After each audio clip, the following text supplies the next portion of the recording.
the Minmax algorithm, and it's extremely useful in the Tic-Tac-Toe game programming. So you just imagine when you're playing such a game, like any kind of chessboard game, and each player um, choose their position to locate its choices.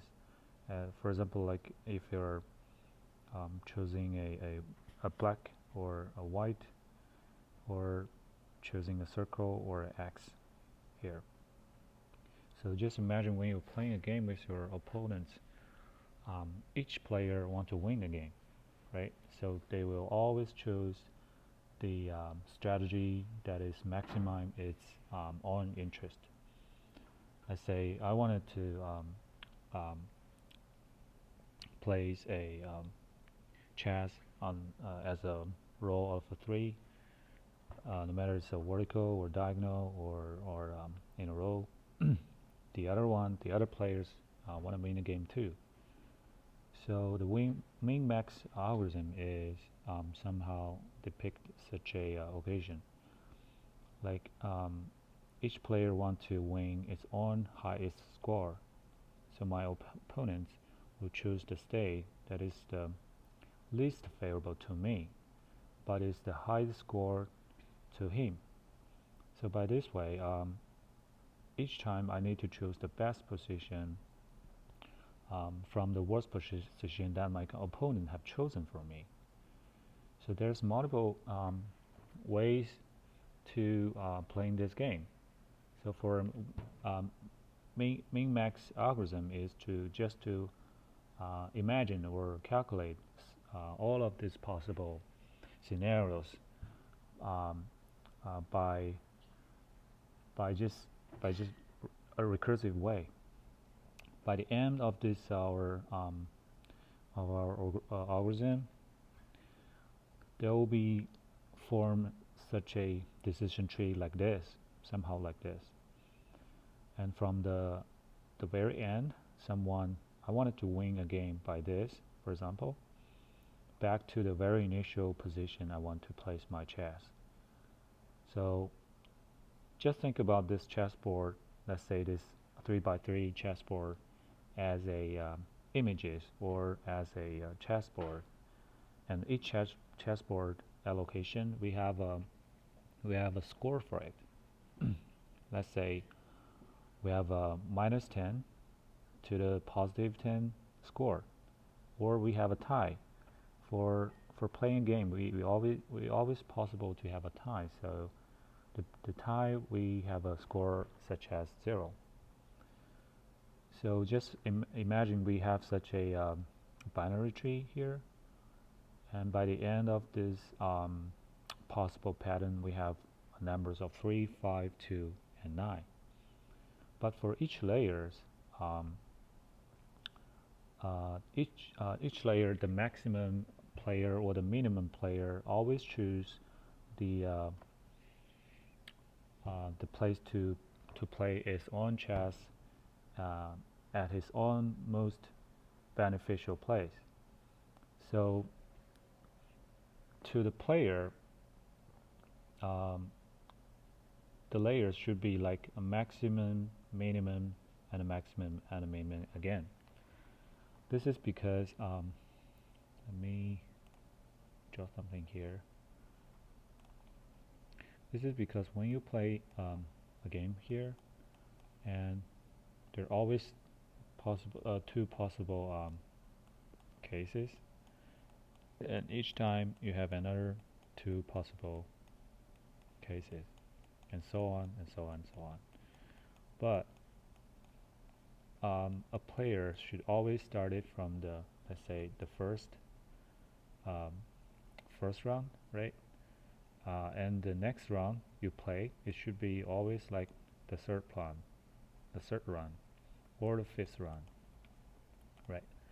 So your opponent will place his own chess as the second round, or the fourth round, or the sixth round. So that's why we call this, though your opponent chosen is it's your opponent's turn. he will always choose the minimum value towards your own um, maximum problem or maximum choice. So his choice or his level is always chose the minimum value.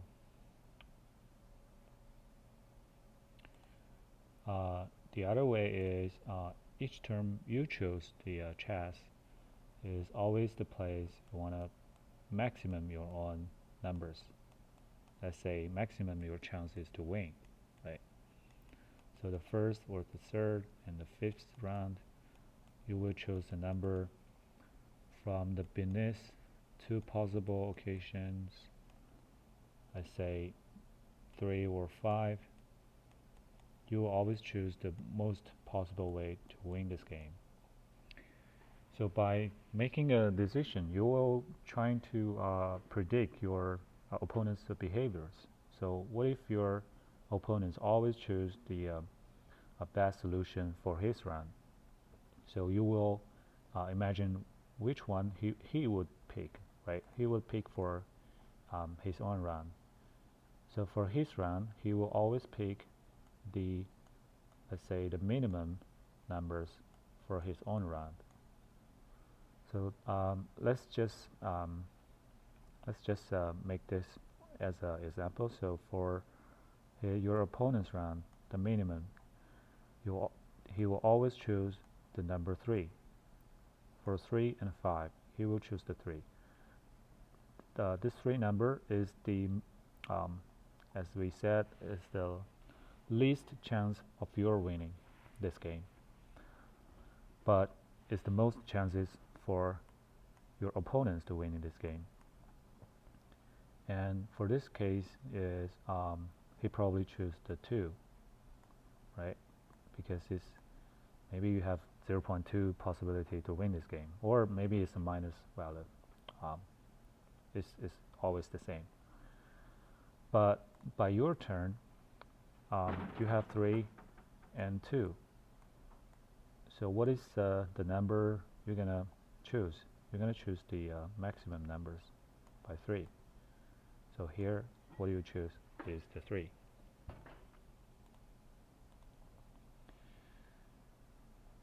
So by introducing this kind of min and max strategies, we can have another example here.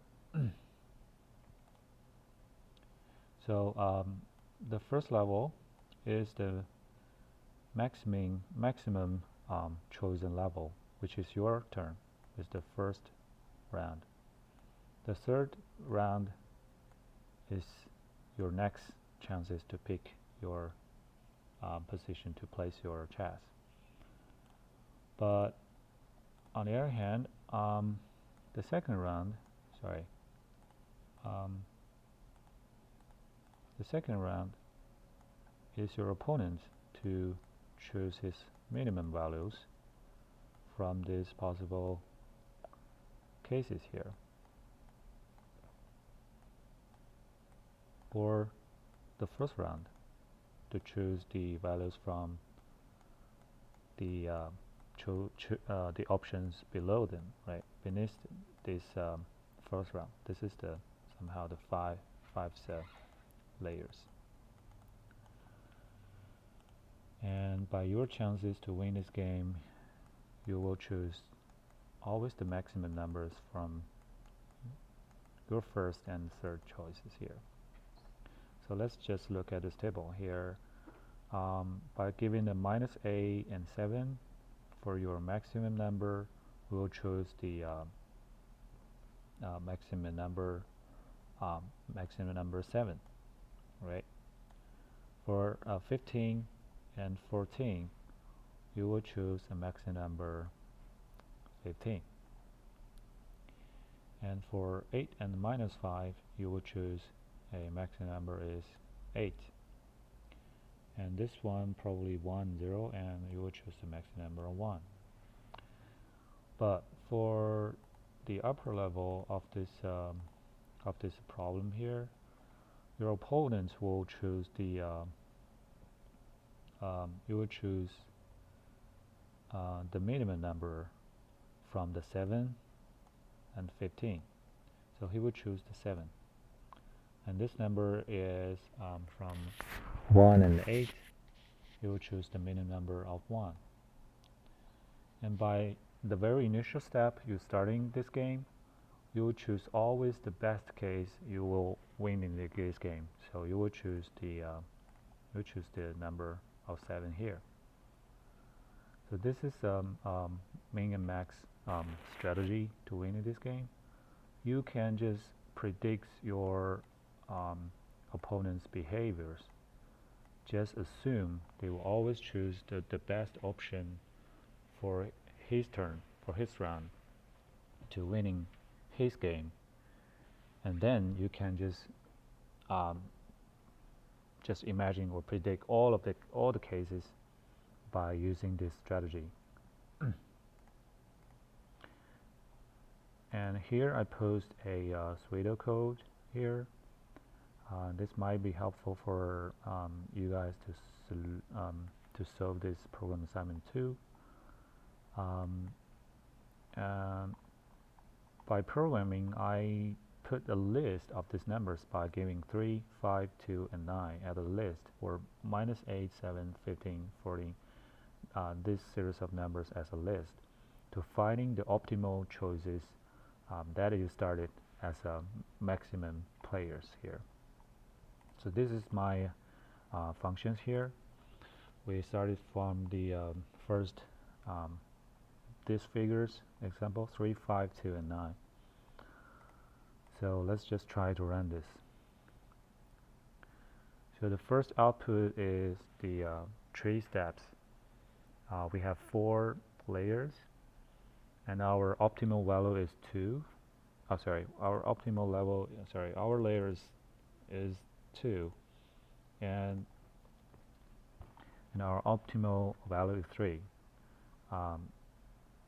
I think that is the correct answer we have.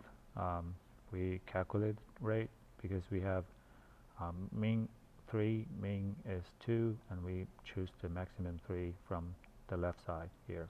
So our optimal choice is 3.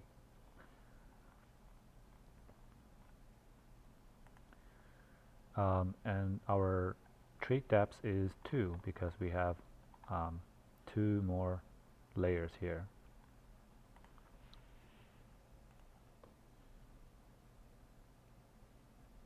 The second case is this one. We have optimal value of 7, and we have 3 layers. So the maximum is 7. So this is the correct answer we have. So let's just look back to the function we have here. So you will figure out there will always be a recursion call to finding the min-max values, right, from different layers. So just imagine the tree as so the first tree is constructed by 2 smaller trees of the left side and the right side, and for each layer you will always have a similar recursion tree like this. So basically this is still a recursion tree, a recursive problem. So we construct our function here as a recursion structure. So for each steps, we were looking for the next layer's recursion tree, and we figure out the result, and we propagate the result from the end level back to the initial levels. So this is somehow the pseudocode we're writing here. I hope this will helpful for your upcoming programming. So as you can imagine, right, for this 3x3 tic-tac-toe chess game. I think there will be oh, I think there will be a couple of possible cases where this tree is really huge, right? Let's see how much layers we have. We have 1, 2, 3, 4, 5, 6, 7, 8, 9. We have 9 layers of our tree, right? We have 9 layers. So this should be a big types of problem to be solved. At the end of this lecture, I will introduce a new algorithm to minimize this calculation speed. So while we have an intuitive way of thinking of this is we can ignore some of the cases that we won't calculate it, right? So I will introduce that kind of idea by the end, but you can just imagine we won't calculate all of the cases by this tree because there should be a huge recursion tree, right? So just by compare these two trees, right? The first one is a tree with a value. The second one is a tree with a chessboard. So where is the values here? So we need to compare all of these cases, right? For each cases, which one is larger than the other one? You can build a abstract class or somehow any ways to compare this to distinguish chessboard, but we need to define a function, right, to evaluate this two various chessboard. So here's a possible solution to solving this, right? So if we have a 3 in a row, no matter it's in row, columns, or in diagonal, we given a positive values of plus positive 10, right? So if your opponent achieve a goal as a row, columns, or a diagonal of 3, they given numbers of minus 10. Another case is all you guys, these two players, have a result of a tie, and no one wins. This kind of pattern, we given a result of a 0. So by giving these 3 types of values, we can evaluate your chessboard, right? We're giving any shapes of chessboard, we can have return values of minus 10, 0, or positive 0, or positive 10. So let's just test the first type of input. The first type of input is you win the game. Just imagine the maximum player is the one use the X, not the O. And so you have a 3 in a row by a diagonal. So your expected value should be 10. So our return function, the evaluation function, is 10. So what if your opponent have 3 in a row, right, by the other direction of the diagonal? So that should be minus 10, right? So here we go, we have a minus 10. Another cases is no one wins. So let's try to place that, just try to test that cases.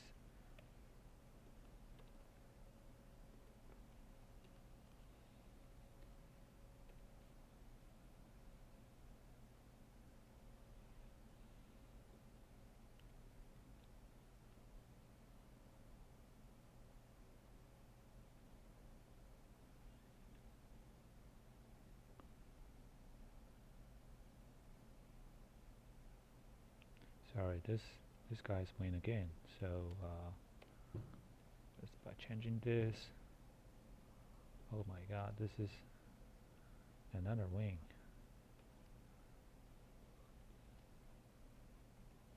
is O. This is okay. This is another wing.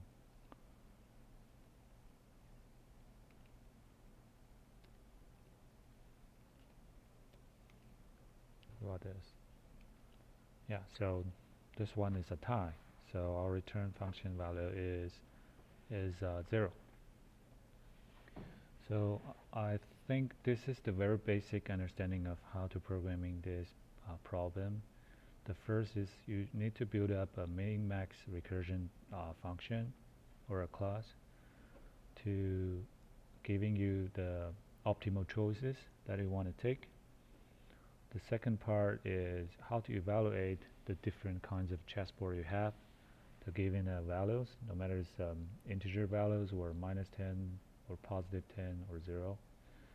You just need to develop a way to evaluate different types of chessboard.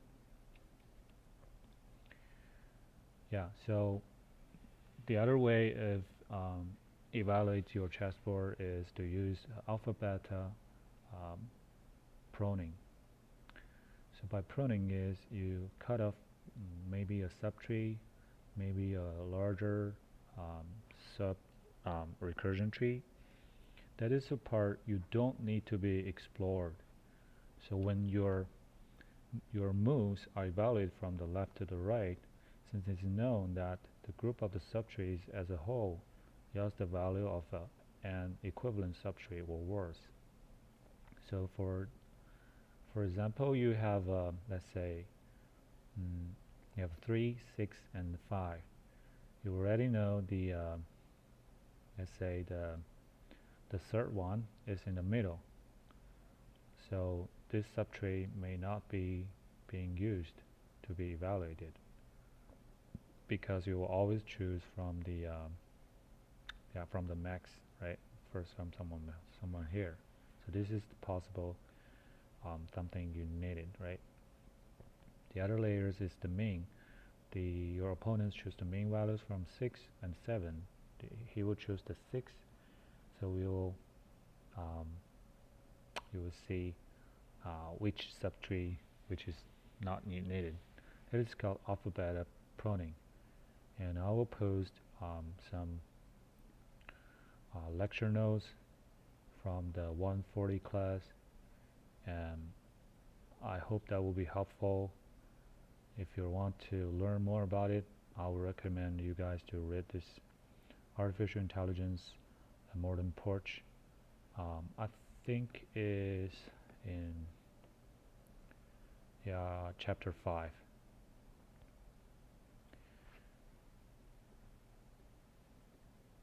Okay, so this is today's topic. Thank you for guys watching. See you again.